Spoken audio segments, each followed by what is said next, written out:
Travel with me. Hey fellow humans, Mina here. Welcome back to another Drive and Talk and another tag video. We haven't done a tag video in a hot minute, and we also haven't really done an Authortube video in a hot minute. And on this channel, we do Authortube, we do Booktube, and sometimes we do random other videos of traveling around Korea or the world when I feel like posting those videos, which are not often, granted, but I will be posting my Paris video after I go to Paris, because if you didn't know, this summer I got tickets to the Olympics, so I'm going to Paris, and I'll probably make a video. And I don't really feel like making a second YouTube channel, even though to post travel videos, so you can find all old travel videos in playlists on my channel. But I essentially rebranded at one point and decided I'm keeping everything on one channel, even though we're mostly, writing and book related on this channel now. But yeah, anyway, mini rant aside, I was tagged by the lovely Emma Bennett for the This Is My Book tag, and we're going to do that today. We're going to talk about my book, but first, by the way, don't forget to check out Emma Bennett. I'll have her info in the card or in the description down below, or both, whatever I end up remembering doing. She'll definitely be in the description, but go check out her video, go check out her channel. She's awesome, she's lovely. I've read her books, they're lovely. Go check them out. But yeah, this is my book tag, and obviously we're going to be talking about my book, because if you didn't know, I wrote a book. And I say that if you didn't know because again, we've been talking about books. I'm doing mostly Booktube because that's what makes me happy lately, and we're just going with that because gotta keep the mouth the health going happy. So yeah, let's just jump right into it. Enough of the rambling. Let's get on with the book that I wrote with question number 1. What is the title of your book? Good question. I wrote a book that is called South, which is available to buy now on any major stores. The links to that are in the description down below, in case you feel like checking that out. If you really would like to know what it's about, well, I'll just give you a quick rundown of the blurb before we move on to the next question. So here's a quick synopsis. Minami Kyuki is ready to start a new life at Macmillan School of Arts. Her dark past lurks in the background, threatening to unravel her dreams. Will Minami lose the battle with her demons as the burden to keep her family's memory alive overwhelms her? A.J. White, an impressive songwriter, is ready for anything, even a little bit of romance. While she soon finds herself involved with Derek, a talented singer with a killer smile, A.J. develops feelings for her roommate and struggles at the implication. She's never fallen for a girl before. Does it mean she's gay? Bi? Add in a celebrity attempting to blackmail her and a family who will disown her if she ever reveals her true self, and AJ can't help but wonder if attending Macmillan's School of Arts was a huge mistake. Throughout the chaos, Minami and AJ fight to keep together the best thing that's ever happened to them, each other. What a lovely book for Pride. Am I right? You say it's Pride Month. So yeah, number 2. What genre is it? This is a drama romance, LGBT book. I don't know if LGBT is a genre, but it is a romance with dramas, and there's tons of gay things in it, so yeah. Number 4, is your book self or trad published? I did a lot of research before publishing, and I decided to go the self-published route. I made a video on why I did that. I don't know if I remember. I'll put a tag in here of that video. I don't even remember what it's called, so I might not have to do that, but we'll see. But yeah, I am a hybrid author, by the way. It's just the thing that's going to be traditionally published that I can't talk about yet because it is not out yet. But when that comes out, I'll be announcing that. But it's another, gay thing. Number 3, what inspired you to write it? Well, I wrote the story that I always wanted to read, and that's basically it. I don't know if that's really inspiration, but also music. I would hear some music and I'd be like picturing scenes in my head, and I'll be like, yeah, I need to like make this into a story. And also some life events, like Minami's tragic backstory is based on a real earthquake that happened in 1997, or I believe it was that year, in Kobe, the Great Hanshin earthquake. It's not that one because obviously the story doesn't take place then, and that would make Minami a lot older. But yeah, so some life things kind of happened in there. So that was those were all inspiration, and a trip to Japan and Korea both inspired Minami and AJ's characters. So yeah. Number 6. What other books does yours resemble? Pretty much any K-book really, but the most recent ones that I've read is Imogen, obviously, by Becky Albertalli. Really good book. I also have a signed version of it because I pre-ordered. A special pre-ordered bonus, so yay. And then we have another one that I feel like really resembles it a lot is And They Lived by Stephen Salvatore. Both of them kind of take place at like colleges settings and universities and stuff, and school and art and stuff like that. So yeah. Number 7. What is the scene or one thing you are most excited for readers to read?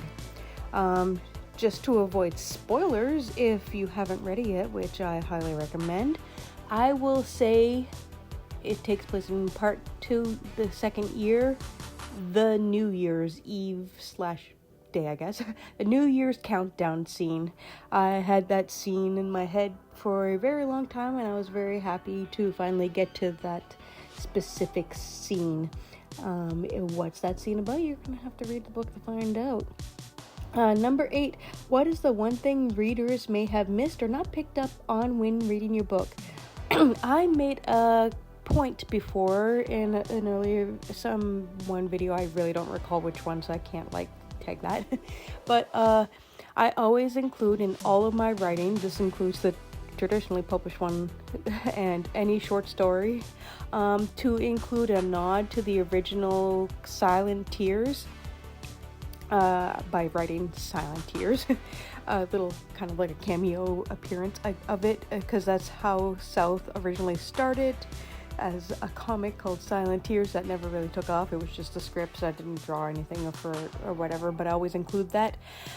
And I wonder if anyone noticed the line Silent Tears. I don't remember when it happens or what page, because it's, a book, but like it is included. And also, I decided to throw in a Soren cameo, because if you can include Soren in your works, you should include Soren. If you don't know, Soren's my cat.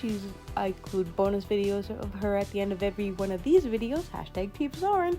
And Minami has a cat, and she references her cat a few times, but there's a section in the book where she's actually like with her cat, and I was like, you know what, I'm gonna name this cat Soren, because like I said, if you include Soren, you include Soren.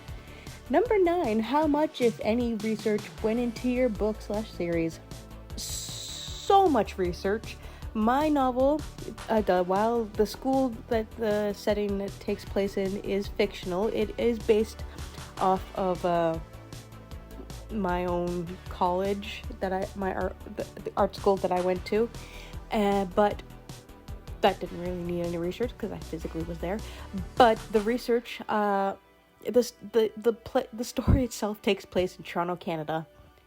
I have never been to Toronto in my life. I have been to Toronto Airport many a times, but I've never been outside the airport, and I had to do a lot of research for like there's some scenes that, like, where there's for the scenes that take place outside of the school, most of the locations are real, so I had to look up actual places and research those, like the hospital, a park, and some venues and some stuff like that. There are a couple of fake locations, like Cafe Chez West. That one is a fictional location based off a real location that actually kind of closed down, probably due to Corona, in my hometown.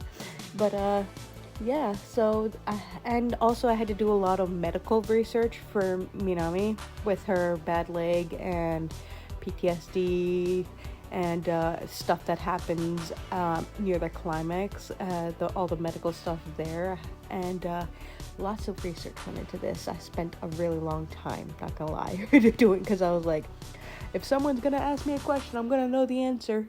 At least I hope I do. But yeah, number 10. What was your story set in or inspired by a place you love/visited? Well, I guess I kind of answered that in the last one, but yeah, it was inspired. The art school, Macmillan School of Arts, is inspired, or at least based off of MBCC Miramichi. That's the college I went to. I did go to university years later, but college I went to, the art school, they had an art program. That's where it was inspired. That's where that comes from. Number 11. What in your book comes from writing what you know? Lots of the self-discovery bits, and I will admit, AJ's parent divorce line, which whenever I get around to writing the third book, the second book is written, by the way. I just really gotta finish editing. But if I ever get around to third book, that plot will develop into something else. But it does go as a standalone in South in case I never actually write it. But AJ's parents divorcing is based off real life. Of an event that happened, and I just want to write about it, and so there's that. And number 12, what did you learn from other authors that you were able to incorporate into your own book? Some of the medical research, actually, I messaged those authors personally, who I knew had some issues that related to my novel, and just watching Authortube, really, yeah. So yeah, that is the tag book. I hope it piqued your interest. It is Pride Month, and so we're going to be talking about gay books this month, and what perfect book to start reading is South, because it's all about the gays. It's about self-discovery. If you love self-discovery stories, slow burn romance, friends to lovers, music, and some sort of kind of spicy scenes and some drama, and a whole bunch of other things, this book is for you. It's the perfect book for Pride, honestly, especially with the learning to accept yourself and self-discovery and the whole journey, and it's just, it's warm and fuzzy. Even with the darker scenes, it's still warm and fuzzy, and basically they're found family. I just realized that now, but it's not necessarily a trope. But and healthy relationships, we love that. So yeah, if you want to check that out, links will be in the description down below, to any story you could possibly want. You got ebook, you got paperback, you got hardbacks, check them out. It's all good. And if you do, I'd appreciate a review on Amazon and or Goodreads, because it really helps an author out, So yeah, I'm not necessarily going to tag anyone per se, but if you want to do this tag, I am tagging you. If you're an author and you have a book and you haven't done this tag, this is my tag to you. So thank you, Emma, for tagging me and letting me share my book with the world. And this is the longest video I've done in a while. Hope you enjoy all of this recently filmed bike footage of Korea. So yeah. Anywho, that's all I gotta say for now. If you want to keep hearing more about stuff, be sure to follow me on all your favorite socials. Links below. Stay safe and take care. Bye!